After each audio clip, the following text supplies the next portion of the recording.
Welcome to the Business Over Beer Happy Hour, a daily dose of support for business owners, entrepreneurs, and people passionate about what they do. Hosted by Ben Surratt, Jonathan Kaler, and Jason Knope, it's time to grab a beer, enjoy some cheer, and join together.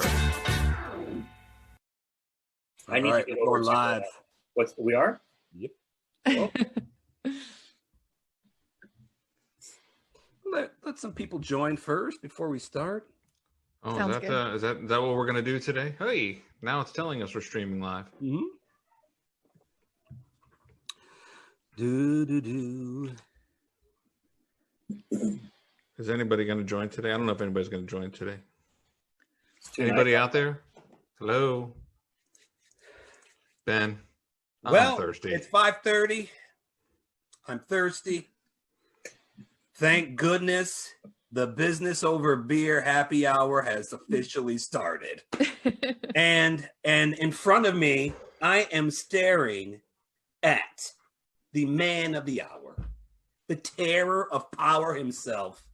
Some people call him the Space Cowboy, but no. We call him Spartacus, Mr. Jonathan Kaler. What's up, brother? Benjamin, hey, thank you so much for that lovely introduction. As always, I'm you're done. back. You're back on your game. I love it. You know, people have been talking about me lately. I don't know if you know that. They say I'm keeping Knope down, but that's not true. There's no way that's true because he's my gangster of love. And I just got one question for you, Ben. Are you down with the KNOPP? Yeah, you know me. Jason Knope, welcome to the happy hour, my friend. How you feeling tonight, my man? hey guys, I even got some, I don't know if you can hear that or not. Oh, there it is. You guys have the headphones on, I don't. What is it? It was down with the KNOPP. Yeah. Yeah, our listeners can't hear that Knope, so good job. Damn. Keep up the good work, my friend. Well, okay, so I'm great. It's fantastic. Man, I was practicing that introduction all afternoon. I was standing in front of the mirror. I was like, hey, I'm gonna give him a good introduction, and I don't doubt that you were standing in front of the mirror, but whether or not you're practicing an introduction for me, I couldn't say for sure. well, I did shower today, which was a nice change. So Well, that's good. yeah. Hey, do we have a guest, guys? Oh, hey. We do have a guest, Jessica Williams from On the Rise Solutions. Jessica, thank you so much for joining us on Happy Hour today. You're welcome. Thanks for being here.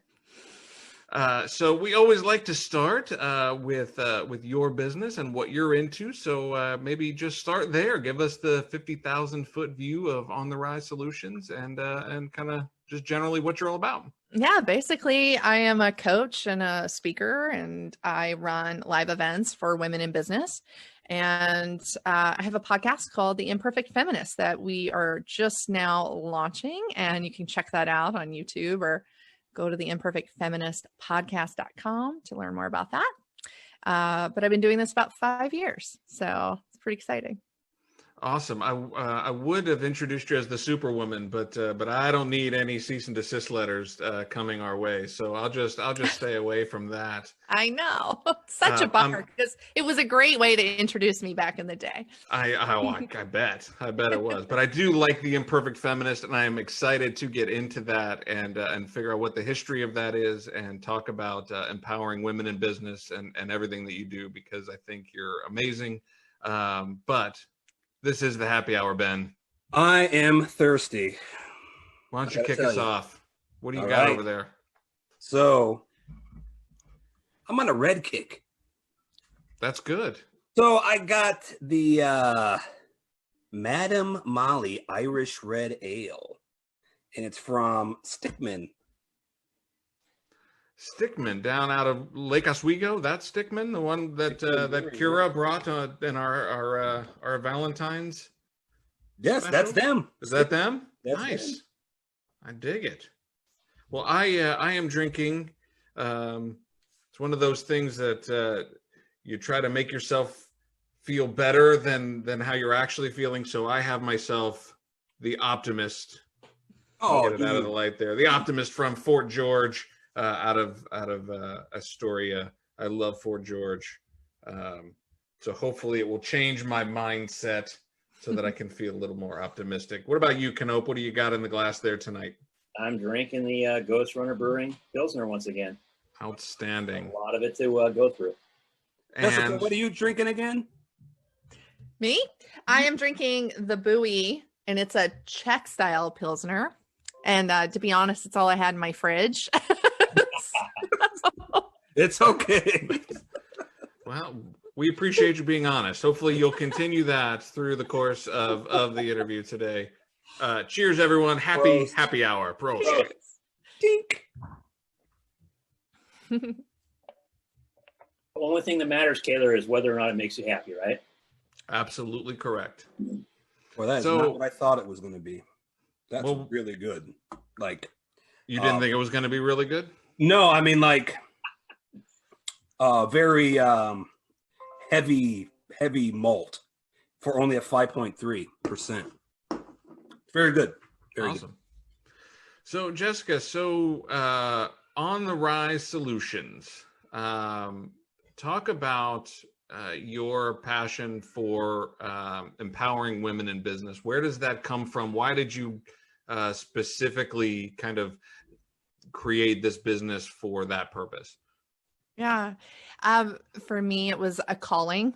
And so a little bit about my background. I grew up in rural North Carolina, and I grew up in a house in the South in the country. And, I was taught to be a certain way as a lady, and, and I grew up kind of in a redneck home. Is what I like to say. It's I'm drinking a red beer. I know, right? And then I just wanted so much more for myself, and so I went to the school in my city. It was called Wake Forest University. You might have heard of it, the Demon Deacons. Of course. My dad worked there. He worked his way up in the university as a groundskeeper, and then retired after 30 years. And so I was able to go to school there, and my world popped open, and I realized, wow, there's so much more out there available for women that I didn't know, and I could do so much more. And so I bolted after college and went to Los Angeles and had this crazy journey, which I can get into if you want, but I got married to a guy who was emotionally abusive, which was kind of a pattern in my family. My father back then, he's not anymore. We have a great relationship, but he was verbally abusive and physically abusive to my mother. And there was a lot of alcoholism and violence. And so landing in that for myself, in my first marriage was awful. And when I finally got divorced, I said, I am going to dedicate the journey that I've been on to other women and help other women not be land in the same place. So I spent 10 years getting all these certifications and getting a master's degree and all of these things so that I could start a business to help empower women. So that's kind of where it comes from. It's from just this really deep seed sense of like, I have to do something with what I've experienced and help other women feel better and not go through that, help them feel more empowered and have some resources to get through that. That's awesome. What, when you were going through how old were you when you were going through that period when you had divorce and all that? How old were you? I was 29 years old. 29? Mm-hmm. 29. What was I don't know how to put this. What was the breaking point for you? There's always that moment where I am in something that is toxic beyond. And a lot of people lose can lose the courage to do something because it's like they figure that's how their life is supposed to be, especially being raised that way. So what was your breaking point that said enough? Yeah. Well, so I got to tell you a bit about my story. So I moved to California, LA, San Diego, and I got married to a guy who wanted to sail around the world. And he had sailed from San Diego through the Panama Canal and into Florida in his 20s. And he was 14 years older than me. And he said, let's retire early and move onto a boat and sail around the world. And I was like, cool, let's do that. So we were living on a boat. We had sailed around Southern California for a year, and then we sailed up from San Diego into Canada and all the way up into the Gulf Islands. And we were living on a boat up there, and it was just like always fighting. And I kept, honestly, I'm going to get a little woo-woo here, but I'm not religious, and I just kept saying, you know, let me know when it's time to leave. Like, this isn't working. Like, let me know when it's time to leave. And I started getting all these signs from the universe, and I was paying attention, and I just realized it's time to go. And it took me about 6 months to actually make the move, and to get myself out of that situation. But the process started because I was paying attention and praying and asking for signs. And again, I'm not religious, so I don't really know who I was praying to, but I was looking for help, and help started arriving and guiding me along the way. That's awesome. Yeah. That really is. And was there, I always wanted to know this, is there like a physical reaction, like a weight has been absolutely just lifted, or was there a moment of almost depression because of everything, or was it? Well, so what happened is I actually, a series of things happened. I actually got off the boat, and I took some time away. I ended up coming back to him, which is typical in an abusive relationship, right? I ended up coming back, and I started going to therapy twice a week to therapy, and he wouldn't go to therapy. So I was going twice a week, and I finally worked through that I wanted to leave him. So I was ready, like we were already sleeping in separate rooms, and I was already prepping to leave. And I had nowhere to go. It was the height of the recession. And I hadn't worked for a couple of years.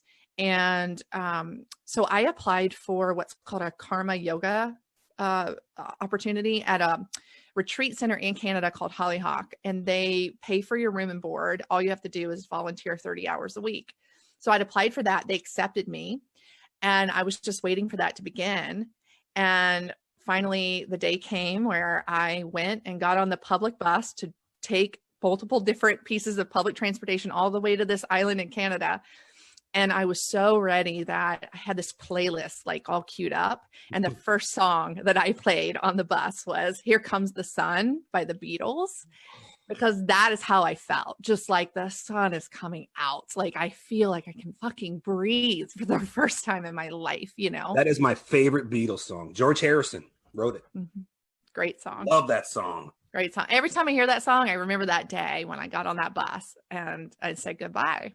So yeah, it was hard. It's hard to leave. And, but you know, that work really does inform, or that experience really does inform my work. Now I don't work directly with just women that have, backgrounds like that. But I feel like my experience gives me a perspective that maybe a lot of like coaches and thought leaders don't have, because I do come from like, I was born and raised by Trump voters who are still Trump voters, and like, you know, full on rednecks. And I just, you know, and I live here in Portland, one of the most liberal places in the world. And I call myself a feminist, and I work to empower women. Like I couldn't have made, I mean, a bigger leap. Like it's like went from one end of the spectrum to the other. So I think it gives me this unique perspective to help women and of all stripes, you know? Totally. And so you call yourself the imperfect feminist. Mm-hmm. Mm-hmm. So where does that title come from? Yeah. Well, for a couple reasons. One is one of my big mottos is taking imperfect action over taking, you know, perfect inaction, right? Like nothing's perfect. Who gets to decide what's perfect? And it's better to take imperfect action and learn than it is to just hold out for perfect, right? Because that's never going to happen. The other thing is that women, I think, you know, the research shows, and I believe it's one of the number one reasons that women aren't in more leadership positions, that they get paid less and they don't negotiate their salaries, is because they're trying to wait for everything to be perfect before they go after whatever the thing is, right? And so this perfectionism holds them back. So I really want to inspire women to know that they can take imperfect action. It's okay to make mistakes and take risk, calculated risk, right? The other thing is I really do think that feminism has evolved into this thing that I feel like leaves out a big portion of the population. And I want to let people know that, like, you can be a feminist and be a conservative. You can be a feminist and be a Republican. At least that's my point of view. I know a lot of people don't agree with me there, but like, I have a friend who's a pro-life feminist, and I feel like she can be a feminist. And so I want to let women know that it's okay to be a feminist of whatever that means for you. And so I'm having different conversations with different women from different backgrounds who have different perspectives on feminism. That's awesome. Well, and coming from my lens, and we were talking a little bit about this before the show started, is that, you know, there's these commonalities. There's so much more that we have in common, you know, and things that connect us and separate us, right? And from that perspective, from the feminist perspective, or you know, any ist for that matter, but what are the things as a feminist that connect us? What are the things that we can agree on? And then start to have those conversations. How can you be a pro-life feminist? Help me understand that. What was your journey? How did you get to that point where you can have these two things sort of exist simultaneously in your own value system, in your own moral system, and help me understand that? Oh, and now that I have reached out and tried to have that understanding, it doesn't mean I have to agree, right? It only clarifies my values. I don't believe that can be true. I don't necessarily agree with that. Doesn't mean that you're not a feminist or I'm not a feminist, right? Exactly. It just means that we have differing points of view, and I'm trying to clarify my values and try to make a connection with you and your journey and where you've come from. Absolutely. And that's exactly how I feel, because I'm not a pro-life feminist, but I feel like that friend of mine deserves to have a voice in the feminist movement, because there are other women that feel like her too. And I want her to have a voice, as long as it's respectful. It's not full of hate speech, right? I'm cool. Like, if you're not hurting anybody else. But I know a lot of people don't feel that way. So it's very controversial. I think that I have this opinion, but I want other women and men and LGBTQ individuals, I want them all to know that they, I think, belong in this feminist journey, and that we need everybody to come along for women to find that sense of equality that I think we all actually really, really want. Mm-hmm. And sure. I think if this whole pandemic thing has taught us anything, and I hope we get out of this. I mean, you talk about not being religious, but you can be spiritual. Like I'm not religious, but I'm very spiritual, and I believe that universe does send us signs, and we have to, like you said, Jessica, we have to be able to open our eyes and see them. I mean, this is an opportunity for us to, because this thing doesn't care whether or not you're a woman, you're a man, you're black, you're white. It doesn't care. It just wants to invade the body. And we are going through this together, and everybody's being affected around the world. This is our chance, I think, to come together and unite. You said it, Jessica, we don't have to be on the same page on everything. How boring would that be if we were all the same? We're like if you see Star Trek, like the Borg, we'd live like that. But I know what that means, because my husband's so into Star Trek. I'm so excited. My favorite thing to yell is Khan! But I mean, you know what I'm saying though? I mean, this is an opportunity for us to actually to come together and to be the best humans we could possibly be. I agree. And my mom and I were just talking about that the other day, because, here's a great example. So my mother didn't go to college, grew up on a chicken farm in the country where there was literally like one crossroad and there was a gas station, right? And she is a Trump voter.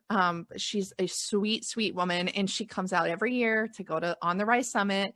And she supports us, and she hangs out, and she's there, and she doesn't always agree with some of the things that are being said on stage, but she's there and loving it and supporting the women, right? And they are supporting her, and it's just this beautiful experience where everybody's kind of supporting one another, but respecting different viewpoints. And, I really admire my mom for her courage to come out and do that in like liberal Portland, where, she's an oddball for a lot of people.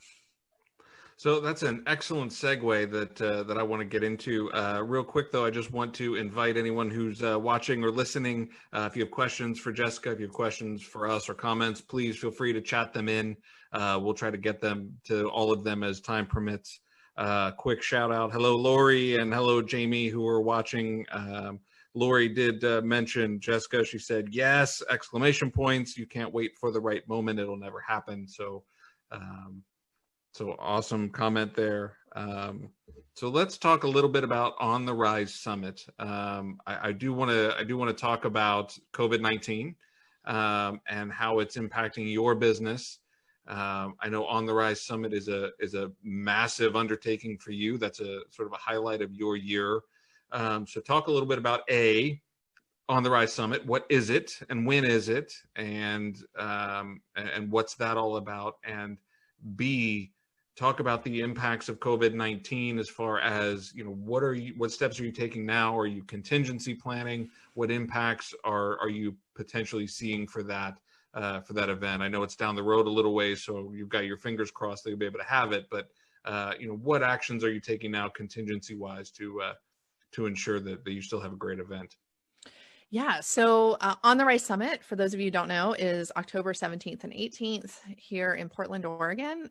Those are the dates for this year. This will be our 4th annual event. We bring in over 40 speakers from all over the world, or over 200 women, 60 businesses will be there as a trade show. It was originally called the Superwoman Summit because that was my brand until DC Comics sent me a cease and desist. That is an awesome story. I know, right? I know. You know what? Here's segue or sideways. Like, what am I trying to say? Detour. They actually said I was threatening the Superman brand, and what? I know they don't care about Superwoman. They literally said in the cease and desist, you're threatening the Superman brand. And I was like, wow, the irony here. Oh, the irony is just fantastic, right? In that, isn't it? Oh my goodness. It was worth it for that alone. Like, yeah. I told that story on stage last year at the Superwoman Summit to let everybody know we'd be changing the name. And they just thought people were like, congratulations, that's an amazing story. That like, well, it didn't feel like that at the time. But yeah, so the event is, it's pretty amazing. This year we have 4 tracks that we're offering. So one on leadership, one on business building, another one on equity, diversity, and inclusion, and then a track on professional development.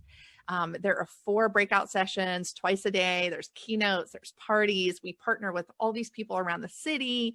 It's a massive undertaking. It's really fun. And I hope you guys are there. You're really going to love it. We do have men speak. We have LGBTQ individuals speak. Like we are all inclusive. And how COVID-19 is affecting my business. One, most of my stuff is live. So I prefer to be out meeting with people. So all my networking meetings have halted. All my public speaking engagements have halted. All my events that I do every other month have halted. And I have not started selling tickets for On the Rise yet because I am a little concerned that, this thing may not resolve itself by October. It may resolve itself and then come back. Who knows what's going to happen, right? So the contingency plans that I'm putting into place are, we've updated our contracts, we've updated our refund policy, we've put some things on hold to kind of see how things are going. So right now it's just a lot of uncertainty, and it's about managing that uncertainty. And Jonathan, I know when you and I spoke on the phone prior to this podcast, recording, one of the things I talked about is how I'm using principles of Agile to manage all this uncertainty in my business. So I'd be happy if you want to talk a little bit more about that, because that's been for me, the only way I've been able to get through this crazy weird time. Yeah, for sure. And I would assume that you're advising your clients in a similar manner. So yeah, so talk a little bit about what that means for our listeners and our viewers. Absolutely. Are you guys familiar with Agile and Scrum? Is that something that you've implemented or ever used? No idea. No idea? No. I was curious about that certified Scrum Master certification you got. Yeah. So it's interesting. Agile is basically, you can Google it. You go to the agilemanifesto.com, I think, or .org, and it's old school website still. And there's just some basic principles around dealing with uncertainty in your business that you can find there. And these came out of the tech community a long time ago, like back in the 70s. And then out of that split off these kind of two groups that focus on Scrum, which is basically a methodology to bring Agile principles into business and help you bring your products and services to market in a fast way that helps you manage uncertainty and volatility in the marketplace. And so you can look at like scrum.org or Scrum Alliance are the two big kind of training entities around Scrum.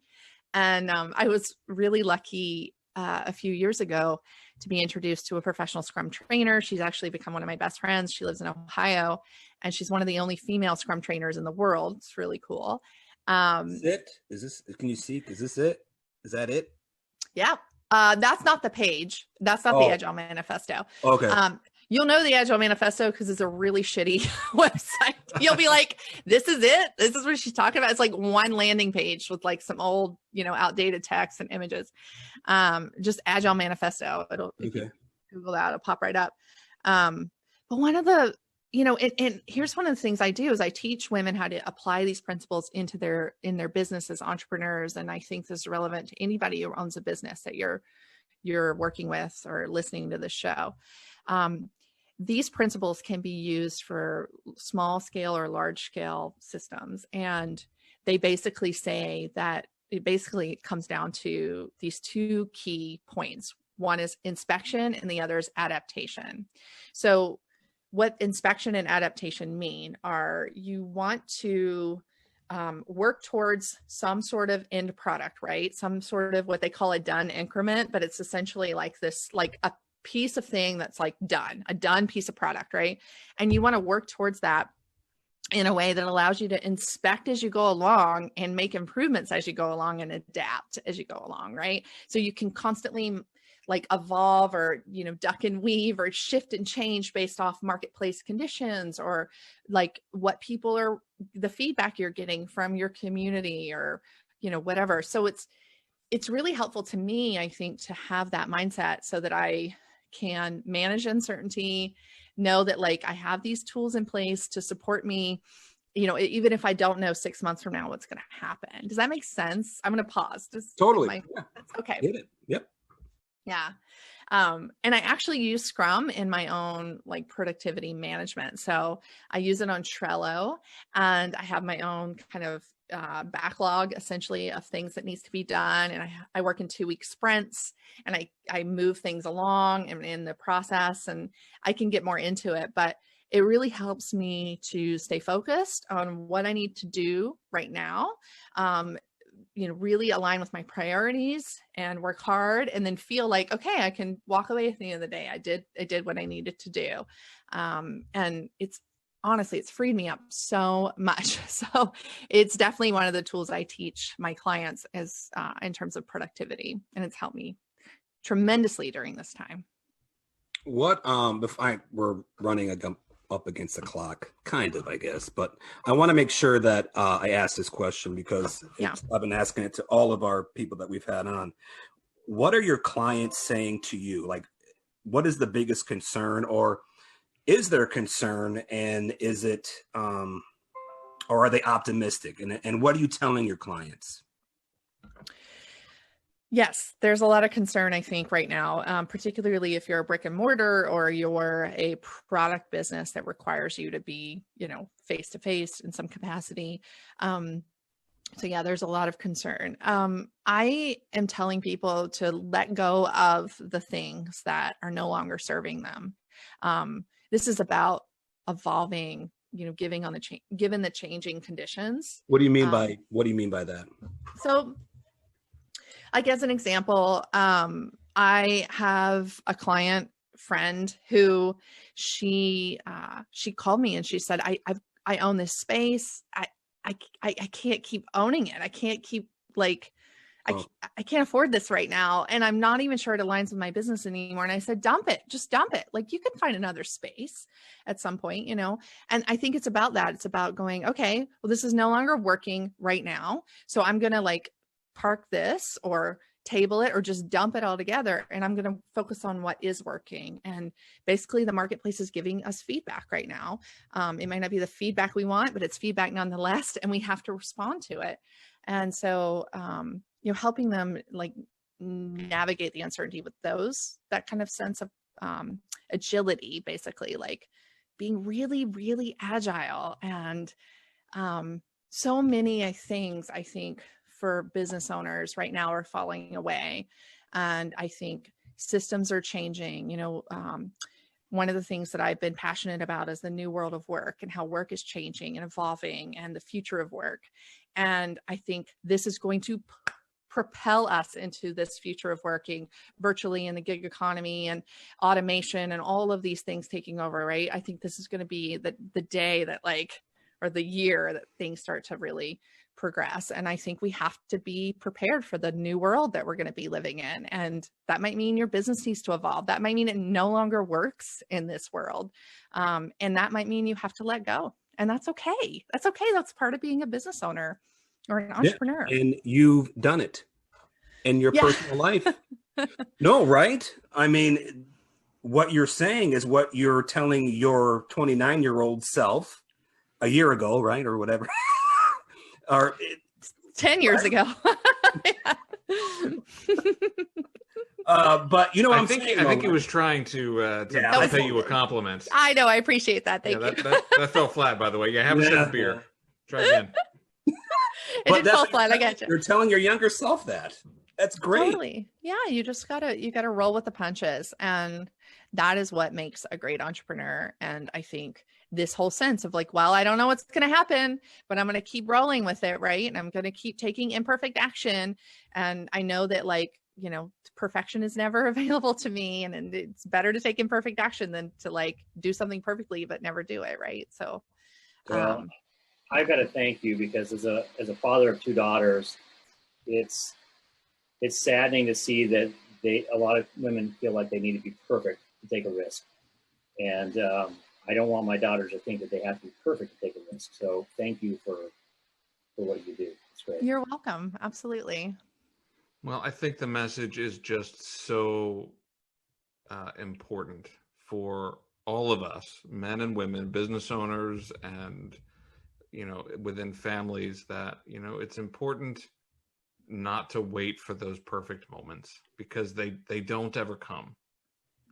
And it's better to do something than nothing. And because by doing something, you figure out whether or not it's the right thing or not, right? Because sometimes you do something and it's a terrible mistake. You fall flat on your face. But I would rather fall flat on my face and know that it was a mistake and then learn from it and be able to adjust and adapt, than to just keep waiting for those moments that never come. And I myself, I battle complacency. I battle that waiting for the perfect moment. I battle this, the idea that I've got to take it all on at once. And so that's a daily struggle for me. And so that message just really speaks to me that, just be decisive, take action, and let the path guide you where it's going to guide you. So yeah. Absolutely. You're going to continually improve. That's all any of us can hope for, right? It's just continual improvement. And the only way you're going to improve is by acting and getting feedback, Absolutely. Well, I wish we had more time. We would love to have you back, because it sounds like there is so much more that we could get into with you. But we're trying to keep the happy hours, relatively tight time frames. So we're going to leave it there for today, but we'll extend an invite back when we get back to doing our regular show, or maybe not. We may not go back to doing our regular show. We don't know what the world is going to give to us. So, but at some point we would love to have you back. If people want to find out more about you or On the Rise Solutions or the On the Rise Summit, where would you like to send people? Yeah, absolutely. So ontherisesolutions.com, that's the place you're going to find the podcast. You're going to find the summit. Everything is right there in the top nav bar. So ontherisesolutions.com is the number one place to go. Awesome. That's awesome. Canope, if people want to find business over beer, where do they go? Well, they can find us at bizoverbeer.com, BIZ overbeer.com. They can find they can listen to our podcast. They can find all of our social media outlets and some information about Mr. Respect the Hair down there in the corner. Beautiful today, I gotta say. It hasn't looked that good in a while. I'll tell you, man, I'm having a good hair day. Yeah, all that extra time you've been able to really take care of it. Unlike really, me. I have. I'm looking good today. So just as a reminder to everyone, these recordings are available. You can look for the recording through your regular podcast channels next Wednesday. So hopefully we will have you all listen again then. And we are doing the Facebook or the Business Over Beer Happy Hour every Monday, Wednesday, and Friday right here on Facebook Live. So please continue to join us, and we appreciate your support. Yep. Love you guys. Jessica, thank you. You are an awesome individual. Thank you. Definitely a super woman. For sure. And Khan, that's all I got to say. My husband's going to have to watch this one. He'll love it. That was for him. I know. Cover your ears. He's the one who puts those little things in your ears, right? Yeah. We'll talk about that after this. Yeah, there you go. Thank you, everybody, for watching. Taylor, Jessica, Knope. Thank you, guys. See y'all next time. Good night. Business Over Beer reminds you to always drink responsibly. Our theme song is Alley Cat by Soul Shifters. Thanks for listening, and we'll see you at the next Business Over Beer Happy Hour.